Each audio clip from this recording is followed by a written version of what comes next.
Bismillahirrahmanirrahim. Lines and angles. Question number 1. Parallel lines. Draw and define with example parallel lines. So parallel lines की definition है, two lines are called parallel lines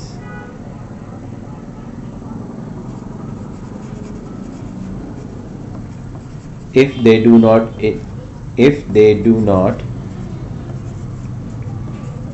intersect each other when we extend them.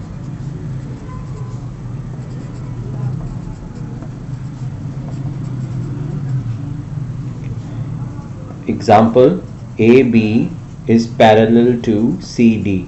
Lines का symbol ऊपर हम यूं लगा देते हैं, ये दरमियान वाला सिंबल ये पैरेलल लाइंस का है, और यहाँ पर हम टू लाइंस अगर ड्रॉ कर दें तो ये टू लाइंस जो हैं ये पैरेलल लाइंस हैं, A B and C D.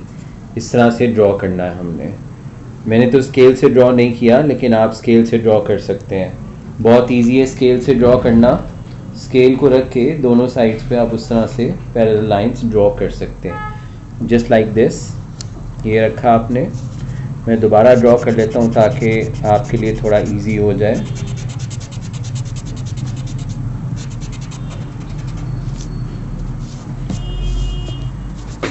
इसको इस तरह से रखें और टू लाइंस ड्रॉ कर लेते हैं, एक ये और एक ये वाली अंदर वाली. ठीक है, तो इस तरह से ये जो दो लाइंस हैं ये पैरेलल लाइंस हो जाएंगी. इनको A B and C D हम कह सकते हैं.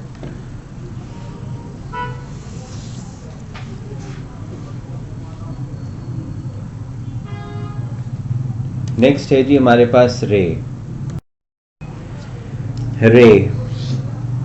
रे is a part of line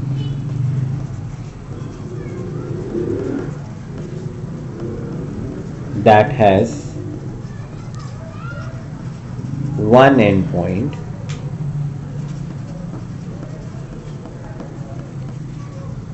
and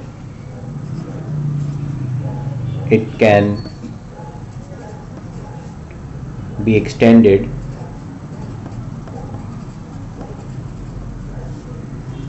in one direction only. For example, AB is a ray and इसके ऊपर हम इस तरह का सिंबल जो है रे का प्लेस करेंगे. अगर मैं इस तरह से लिख रहा हूँ तो फिर सिंबल का डायरेक्शन इधर आ जाएगा, यानी जिस पे एरो हेड आ रहा है, अगर बी पे एरो हेड आ रहा है तो यहाँ पे, ठीक है, हम इसको दोनों तरह से लिख सकते हैं. यहाँ पे मैं एक लाइन ड्रॉ कर लेता हूँ, स्केल से ड्रॉ कर लेते हैं ताकि इधर नीट वर्क आ जाए. सो this is called a ray. This is one end point and it can be extended in other one direction. So this is A and B, और B के ऊपर चूंकि एरो हेड है इसलिए हमने यहाँ एग्जाम्पल में भी इसका एरो हेड जो है वो प्लेस किया. Segment. The shortest distance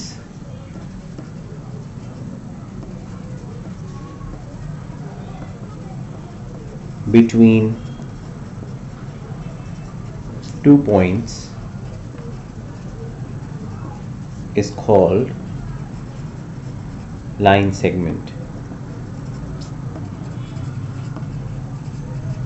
It has two endpoints. It has two end points. For example, AB is a line segment. I can write it like this, or I can also write it like this, BA. So just draw it with a scale. So it has two endpoints, A and B. So we can either write it on this way, or यहाँ हम इसको इस तरह से भी लिख सकते हैं. Fill in the blanks. Sum of the measurements of internal angles in a triangle is always dash degrees. So 180 degrees. And dash angle of a triangle is always equal to the sum of opposite dash angles. So an external angle of a triangle is always equal to the sum of opposite internal angles. In an isosceles triangle, opposite angles of congruent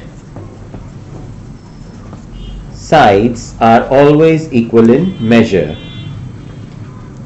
In dash triangle, equilateral triangle, all the angles and the sides are congruent. Question number 2. Identify and write the names of the following angles. ये angles के different kinds हैं और ये उनके नाम लिखे हैं. हमने यहाँ से जो भी right name है, correct name है, उसको यहाँ पे लिखना है. जो angles x पे बनते हैं उनको कहा जाता है vertically opposite. ठीक है, vertically opposite. जो इस तरह से f के ऊपर बन रहे हैं उनको कहा जाता है corresponding. जो एंगल इस तरह से z पे बनते हैं उनको कहते हैं alternate. जो एंगल्स इस तरह से c पे बनते हैं उनको कहा जाता है, ये लिखा हुआ है, internal. जो एंगल्स एक स्ट्रेट लाइन पे बन रहे हैं या वैसे ही वो आपस में उनका एक आर्म शेयर हो रहा है, एक आर्म वो अगर अपना शेयर कर रहे हैं तो हम उनको कहते हैं एडजेसेंट. सो एडजेसेंट एंगल्स वो होंगे जो अपना एक आर्म शेयर करते हैं. ठीक है. Identify the following in the given diagram. So सबसे पहला है एडजेसेंट एंगल्स. एडजेसेंट एंगल्स वो होते हैं जो हमने अभी पढ़ा था कि जो अपना आर्म शेयर कर रहे होते हैं. तो इसमें बहुत सारे एडजेसेंट एंगल्स हैं, हम कोई से भी लिख सकते हैं. यहाँ पर एडजेसेंट एंगल्स A और E है, A और D भी एडजेसेंट है, F और B भी एडजेसेंट है. तो हम कोई से लिख लेते हैं यहाँ पे A एंड E. मैं आगे भी ऑप्शंस लिख देता हूँ कि एंगल A एंड D भी एडजेसेंट हैं,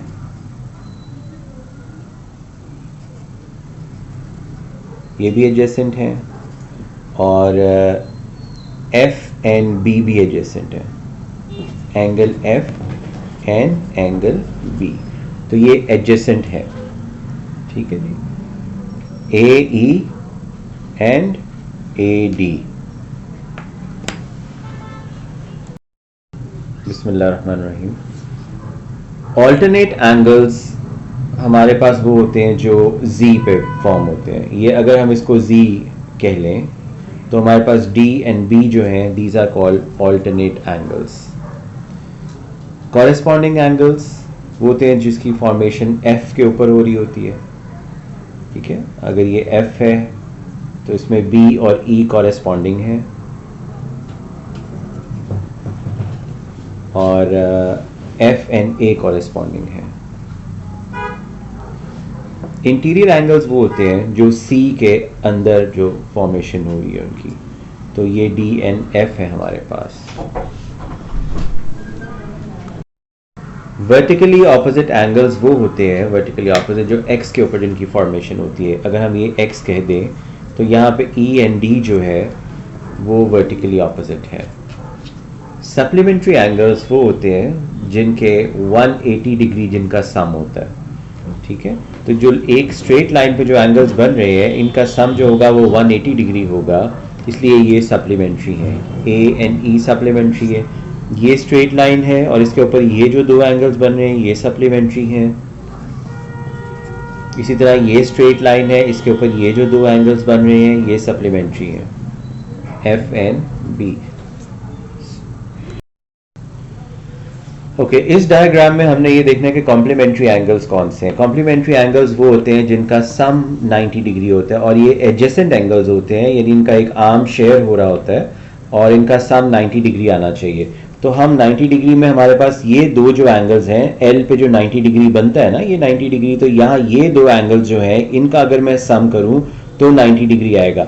इन दोनों एंगल का सम करने से तो 180 डिग्री आएगा, और इन दोनों का सम करने से तो हो ही नहीं सकता, कुछ और ही आ जाएगा, 90 से थोड़ा सा बड़ा होगा वो. और एस और यू तो हम कर ही नहीं सकते क्योंकि वो अपना कोई भी आर्म शेयर नहीं कर रहे, इसलिए ना तो वो कॉम्प्लीमेंट्री में है और ना ही सप्लीमेंट्री में है। इसकी कंडीशन ये होती है कि ये एडजेसेंट एंगल्स होते हैं और एक अपना आर्म जो है वो शेयर करते हैं। तो यहाँ पे U एंड V जो है हमारे पास दो एंगल्स हैं जो 90 डिग्री सम अप कर रहे हैं, और सप्लीमेंट्री एंगल्स यहाँ पे लिखा हुआ है टू सप्लीमेंट्री एंगल्स हमने फाइंड आउट करने हैं। तो सप्लीमेंट्री वो होते हैं जिनके सम जो है वो 180 डिग्री हो।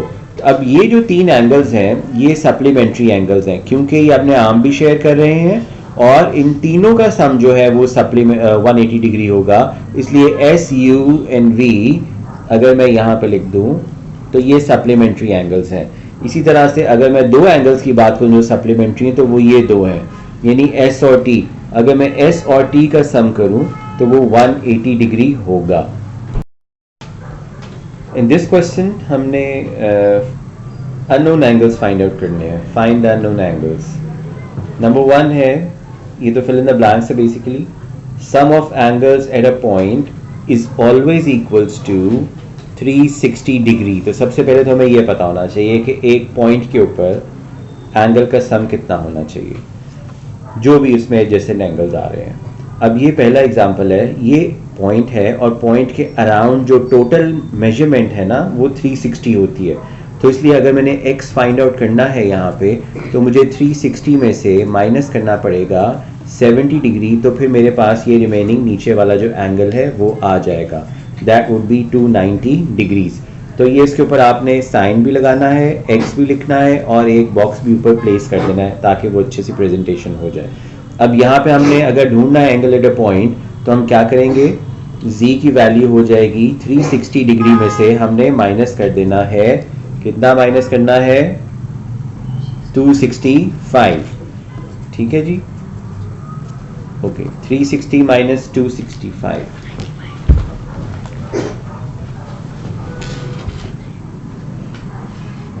95 डिग्रीज। ठीक है, और हम इससे बात कर देंगे z। ओके, अब यहाँ पे हमारे पास तीन एंगल्स हैं लेकिन ये भी एंगल एट अ पॉइंट की ही बात हो रही है, इसीलिए हमें अगर ये unknown angle n find out करना है तो मुझे 360 डिग्री में से माइनस करना पड़ेगा इन दोनों का सम। ठीक है, तो मैं यूँ लिख सकता हूँ 79 डिग्री प्लस 175 डिग्री। तो हम 360 डिग्री में से माइनस कर लें 79 एंड 175 को पहले सम कर लेते हैं। हमारे पास आंसर आ गया 254। 254 डिग्री में जो है हम 360 में से माइनस करना है तो हमारे पास आंसर आ जाएगा 106 डिग्री। ठीक है, ये हमारे पास n का आंसर आ गया। अगला जो हमारे पास क्वेश्चन है ये भी एंगल एट अ पॉइंट है, लेकिन हमें एक नज़र आ रहा है कि यहाँ पे कोई एंगल नहीं बना। तो भाई हम पढ़ के आए हैं कि ये x पे जो एंगल्स बनते हैं वो ऑपोजिट जो एंगल्स होंगे उनको वर्टिकली ऑपोजिट कहते हैं और वो इक्वल होते हैं। अगर ये 48 है तो ये भी 48 डिग्री होगा। अब मेरे पास एंगल एट अ पॉइंट सारे कंप्लीट हैं और एक मेरे पास अननोन है, तो मैं किस तरह से करूँगा, वही जो पिछले क्वेश्चन में था कि z को फाइंड आउट अगर मैंने करना है तो 360 डिग्री में से मैंने माइनस करना है उन तीनों एंगल्स का सम।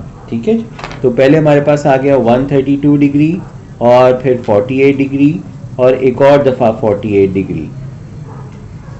ठीक है, इनका हमने सम करना है। पहले जो हमारे पास गिवन एंगल्स हैं 132 प्लस 48 प्लस 48, हमारे पास आंसर आ गया 228।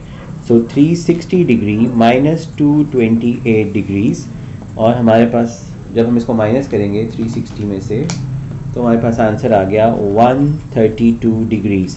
तो ये है जी z की वैल्यू, राइट। निचला क्वेश्चन जो है, नेक्स्ट क्वेश्चन, ये भी एंगल एट अ पॉइंट के ही है और इसमें हम ये देख सकते हैं कि यहाँ पर कोई भी वैल्यू गिवन नहीं है, तो फिर हम किस तरह से angle eight a point find out करें। हमने बेसिकली तो वेरिएबल की वैल्यू फाइंड आउट करनी है और यहाँ पे जो तीनों वेरिएबल्स है वो b हैं। दैट मीन्स अगर तीनों वेरिएबल b's हैं तो इसका मतलब है सारे एंगल्स इक्वल हैं और इसका मतलब ये है कि मैं एक पूरे full angle eight a point को जो कि 360 डिग्री का होता है उसको मैं डिवाइड कर रहा हूं 3 के अंदर। ठीक है, अगर मैं उसको 3 पे डिवाइड कर दूंगा तो मेरे पास 120 डिग्री का एंगल आ जाएगा जो कि बी की वैल्यू होगी। तो यहाँ पे मैं दोबारा से एक्सप्लेन कर दूं कि ये 360 जो एंगल एट अ पॉइंट था इसको मैंने 3 इक्वल पार्ट्स में डिवाइड कर दिया तो हमारे पास बी की वैल्यू आ गई। यहाँ हमने सी की वैल्यू फाइंड आउट करनी है। तो हम ये देख सकते हैं, हमें पता है, थोड़ा सा हम क्वेश्चन को डिफरेंट तरीके से इस दफ़ा लेके चलते हैं। हम यूँ कर सकते हैं, अलजेब्रिकली हमने इक्वेशंस पढ़ ली हैं तो हमें पता है कि भाई अगर मैं इन तीनों को, इन सब को एड अप करूँ तो मेरे पास 360 के इक्वल आंसर आएगा। तो मैं कर सकता हूँ c plus C plus C, that makes 3c plus 231, ये वाला angle is equals to 360 degree. तो हमने अलजेब्रा के अंदर ये देखा था कि जब अननोन वैल्यू फाइंड आउट करनी होती है पहले उन चीज़ों को यहाँ से रिमूव कर देते हैं उसकी। तो 360 ये प्लस 231 वहाँ जाके माइनस 231 हो जाएगा। ठीक है, और यहाँ पे c की वैल्यू आ जाएगी क्योंकि 3c है, यहाँ पे हम माइनस कर लेते हैं 360 माइनस 231, आंसर कम्स 129। अब हम चूंकि 3 को हमने यहाँ से मूव कर देना है दूसरी तरफ, तो यहाँ पे चूंकि 3 मल्टीप्लाई हो रहा है, अगर कोई साइन नहीं होता तो इसका मतलब है ये मल्टीप्लाई हो रहा है यहाँ पे, तो when it moves to the other side वो वहाँ पे डिवाइड हो जाएगा। सो इसको हम जब डिवाइड कर लेंगे ऐसे तो हमारे पास आंसर आ जाएगा सी का। सो 129 डिवाइडेड बाय 3, आंसर कम्स 43। ठीक है, तो सी की वैल्यू हमारे पास आ गई जी 43 डिग्रीज। तो हमने ये फाइंड आउट करना था, तो उसके ऊपर हमने बॉक्स कर दिया। अब हम थोड़ा सा एक और स्टेप आगे चलें। यहाँ पे देखें वो कह रहा है कि एफ की वैल्यू फाइंड आउट करनी है। ठीक है, एफ की वैल्यू हम किस तरह से फाइंड आउट कर सकते हैं? यहाँ पे हम एंगल एट अ पॉइंट ज़रूरी नहीं है हम लगाएंगे, लेकिन हमें ये पता है कि ये एक्स के ऊपर जो एंगल्स बनते हैं वो अपोजिट एंगल्स जो है वो इक्वल होते हैं। ठीक है, दैट मीन्स ये तो मुझे पता है जहाँ पे बॉक्स आ रहा है वो 90 डिग्री है और वो एफ है। That means F plus 90 is equals to 113। अब एफ की वैल्यू मैंने फाइंड आउट करनी है तो एफ को अलोन करना पड़ेगा, हमें आइसोलेट करना पड़ेगा। प्लस 90 जब दूसरी तरफ जाएगा तो उसका साइन जो ऑपोजिट हो जाता है वो माइनस 90 हो जाएगा। तो एफ की वैल्यू हमारे पास आ गई 23 डिग्रीज।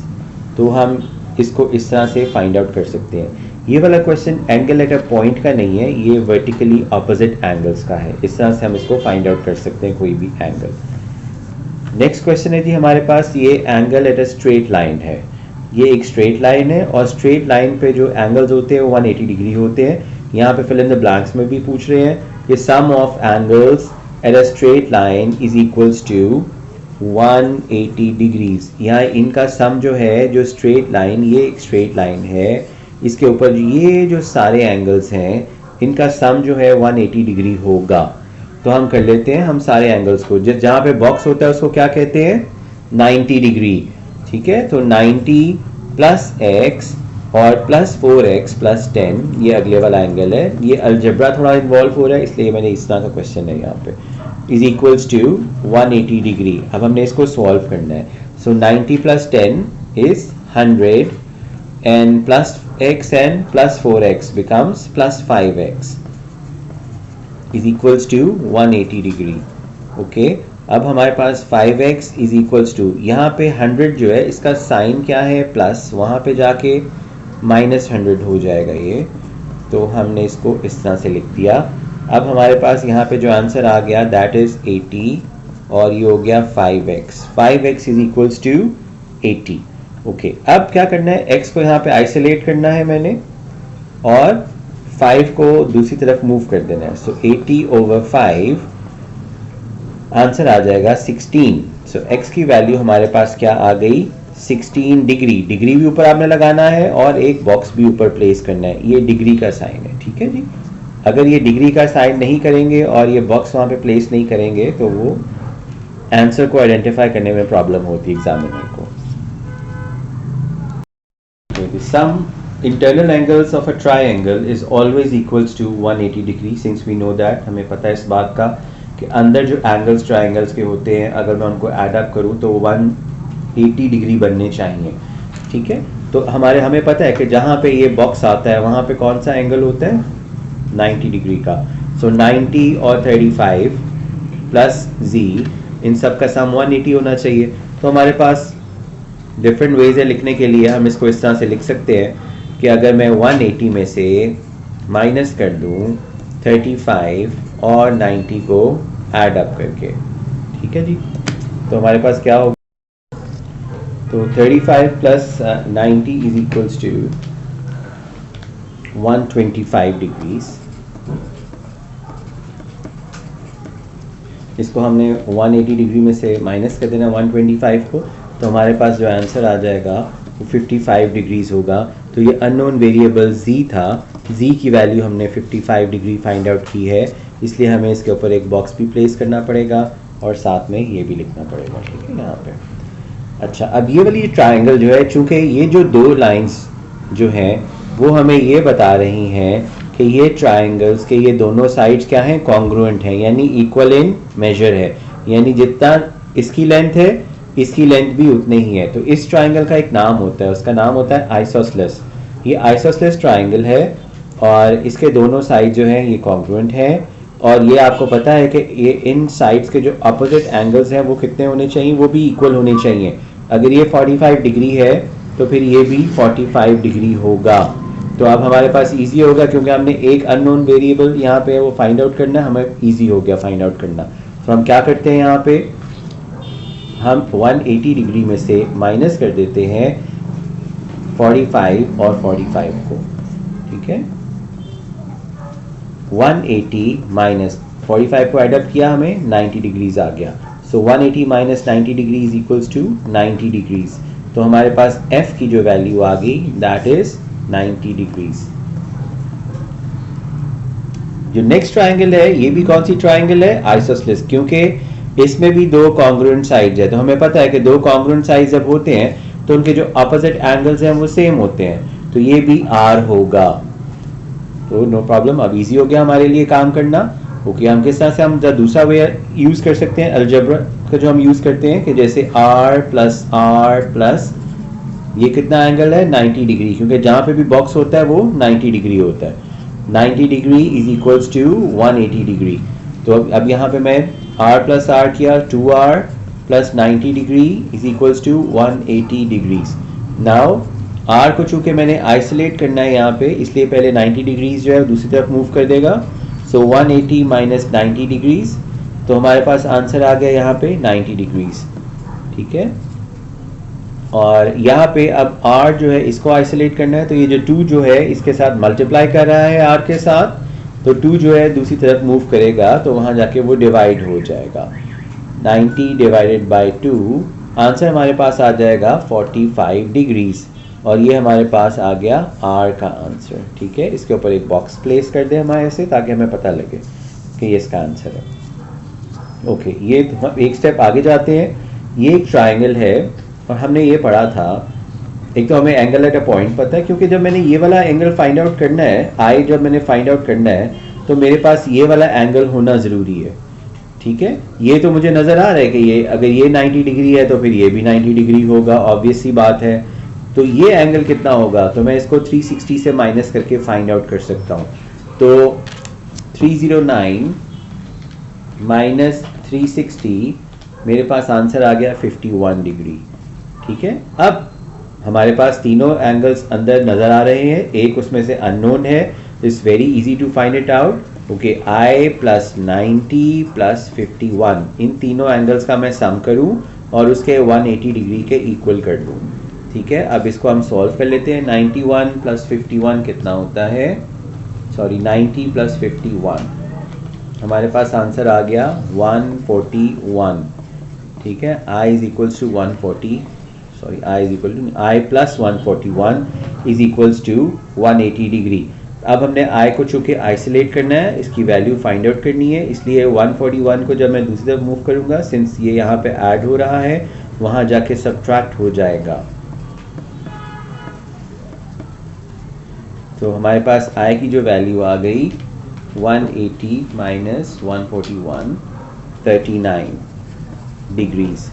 सो इसको हम बॉक्स में लिख देते हैं। अब हमारे पास ये जो नेक्स्ट ट्रायंगल नज़र आ रही है, ये अगर तीनों साइड इसके इक्वल हैं तो ये इक्विलैटरल है, और इक्विलैटरल ट्रायंगल के तीनों एंगल्स जो होते हैं वो कितने डिग्री होते हैं? 60 डिग्री। और ये वाला एंगल एक स्ट्रेट लाइन बन रहा है ना, ये एक स्ट्रेट लाइन है, स्ट्रेट लाइन पे ये जो एंगल बनेंगे दोनों, तो ये angle eight a straight line होंगे। तो इसलिए अगर मैंने r फाइंड आउट करना है तो मुझे पता है कि r plus 60 is equals to 180 degrees, right. तो अब r को यहाँ ही रहने देते हैं, 60 को हम दूसरी तरफ मूव कर देते हैं क्योंकि हमने इसको आइसोलेट करना है।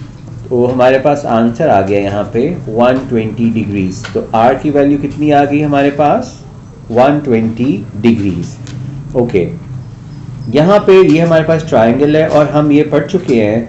अब यूँ यहाँ पे चूंकि ये v इसने यहाँ पे एंगल बनाया है क्वेश्चन में, यहाँ पे ये फाइंड आउट करना है v, तो इसमें कंफ्यूज होने की ज़रूरत नहीं है हमें कि भाई ऐसी तो कोई चीज़ हमने पढ़ी है ऐसी कि जब ये x पे जो एंगल्स बनते हैं वो वर्टिकली ऑपोजिट होते हैं। तो अगर ये 49 है तो ये भी 49 है, अगर ये v है तो ये भी v है, अगर ये 72 है तो ये भी 72 है। तो अब हमें पता है कि ट्रायंगल के अंदर जो एंगल्स हैं वो सारे 180 डिग्री के इक्वल होते हैं। तो हम ऐड अप कर लेते हैं उसको, v plus 72 plus 49 is equals to 180 degree. v plus इनको ऐड अप कर लेते हैं हम 72 एंड 49 को। जब हमने ऐड अप किया हमारे पास आंसर आ गया 121। ठीक है, अब 121 को हम दूसरी तरफ मूव कर देते हैं और वहाँ जाके वो -121 हो जाएगा। तो हमारे पास जो आंसर आ जाएगा, जब हम उसको 180 से माइनस करेंगे, आंसर आ गया हमारे पास 59 डिग्रीज। तो ये पूरा चैप्टर जो है लाइंस एंड एंगल्स का था, जिसमें सिलेबस के अंदर रिक्वायरमेंट थी ये वाली। आई होप आपको ये अच्छे से समझ आ गया होगा। Thank you.